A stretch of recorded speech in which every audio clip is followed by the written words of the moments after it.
présente Thérèse Gagnon, consultante en relations d'aide et spécialiste en mandala de géométrie sacrée. Thérèse, bienvenue. Bien, merci pour ton accueil, Geneviève. Je suis très heureuse de te retrouver. Moi aussi. Thérèse, dis-moi, comment les mandalas sont arrivés dans ta vie? Moi, qu'est-ce qui m'est arrivé? Plus les mandalas de géométrie sacrée, parce que pour moi, il y a une différence. La différence est née lorsqu'un jour, je suivais une formation, pourtant une phrase que je disais souvent, mais quelqu'un l'a dit, mais quand on l'entend, parfois, ça résonne un peu plus à l'intérieur de nous. Il dit, si tu veux connaître l'univers, connais-toi toi-même, car l'univers est en toi. Puis si on observe vraiment, tous les lieux sacrés sont fondés avec le mandala de géométrie sacrée. Donc, moi, je me suis dit, ça veut dire que nous, l'être humain, on est tous construits de la même manière avec le mandala de géométrie sacrée. Et je me suis mis à faire des observations. Au lieu de tourner en rond, tourner le compas. Fait que ça, déjà là, si vous tournez en rond, c'est vraiment simple. Venez tourner le compas, vous allez voir comment on peut se découvrir. Puis là, c'est vraiment partir de la conception, aller jusqu'à nos jours qu'on va. Parce qu'on commence en premier, on appelle la semence de vie, qui est la période embryonnaire. Fait que dans l'embryon, c'est là, lorsqu'on a la réaction, premièrement, lorsqu'on fait nos choix, nos décisions. Est-ce qu'on maintient nos décisions dans notre vie?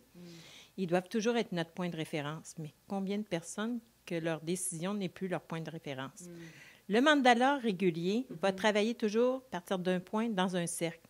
Donc, il travaille toujours au niveau des décisions, mais qu'est-ce que j'en fais après? Est-ce que je prends le temps de me choisir?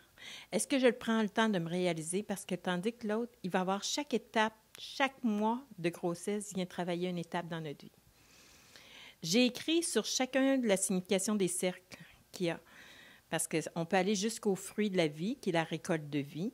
Donc, il y a 91 cercles. On pourrait aller plus loin, mais là, déjà là, à 91, on arrête là, cette partie-là. Mais la base, j'appelle bien la base, elle est essentielle pour replacer notre cellule à l'origine.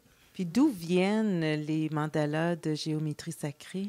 D'où ça vient? De la manière que je le travaille, pour l'instant, je suis la seule à le travailler comme ça. C'est vraiment venu par des observations.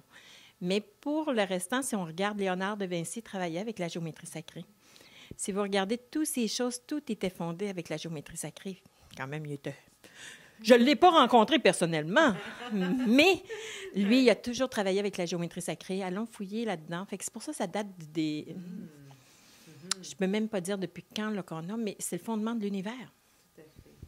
Puis toi, tu offres des formations. Là, je suis certaine qu'il y a plein de gens qui sont intéressés à savoir c'est quand les prochaines formations.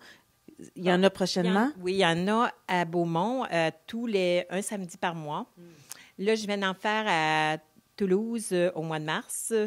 Il va en avoir au mois de mai en Alsace à Guebwiller.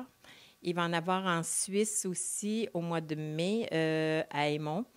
L'organisatrice pour l'Europe, ça se trouve être Brigitte Rovetto, Relais Arc-en-Ciel. Donc, ils peuvent aller taper Brigitte Rovetto, ils vont trouver toutes les coordonnées, ou aller sur mon site web, le www.cetg.ca, puis on peut avoir l'information et m'écrire. J'aime ça répondre aux personnes. On va mettre le site web au bas de l'écran aussi. Merci.